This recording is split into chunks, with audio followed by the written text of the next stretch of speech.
కేసుల్లో suspect sheets, history sheets, గంజాయి కేసుల్లో షీట్స్ ఉన్న వ్యక్తులకు సూర్యాపేట పట్టణ పోలీస్ స్టేషన్ నందు డివిజనల్ స్థాయి కౌన్సిలింగ్ కార్యక్రమం నిర్వహించడం జరిగినది. ఈ కార్యక్రమం నందు సూర్యాపేట జిల్లా ఎస్పీ నరసింహ హాజరై మాట్లాడారు.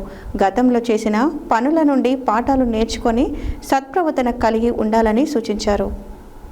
కేసుల్లో సస్పెక్ట్ షీట్స్, హిస్టరీ షీట్స్, గంజాయి కేసుల్లో షీట్స్ ఉన్న వ్యక్తులకు సూర్యాపేట పట్టణ పోలీస్ స్టేషన్ నందు డివిజన్ స్థాయి కౌన్సిలింగ్ కార్యక్రమం నిర్వహించడం జరిగింది.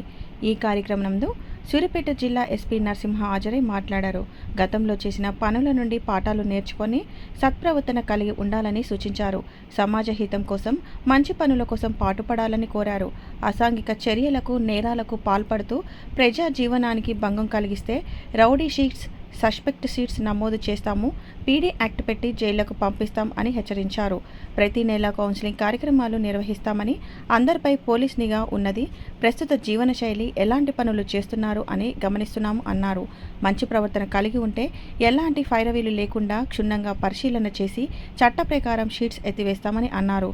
అలవాటుగా నేరాలకు, అసాంఘిక కార్యకలాపాలకు పాల్పడితే చట్టపరంగా కఠిన చర్యలు తీసుకుంటాం అని హెచ్చరించారు.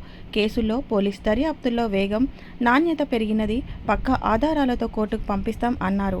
చట్టాన్ని ఉల్లంఘించి వ్యక్తులపై భౌతిక దాడులకు పాల్పడవద్దని కోరారు. కేసుల్లో త్వరితగతిన శిక్షలు అమలవుతున్నాయి అన్నారు. గరిడపల్లి, మేళ్ల చెరువు, మునగాల, మోతే పోలీస్ స్టేషన్ల నందు నమోదైన హత్య కేసుల్లో జీవిత ఖైదు శిక్షలు పడ్డాయని గుర్తు చేశారు. ఈ కార్యక్రమంలో సూర్యాపేట డివిజనల్ డీఎస్పీ ప్రసన్నకుమార్, పట్టణ ఇన్స్పెక్టర్ వెంకటయ్య, ఎస్ఐలు ఏడుకొండలు, సాయిరాం, శివతేజ సిబ్బంది పాల్గొన్నారు.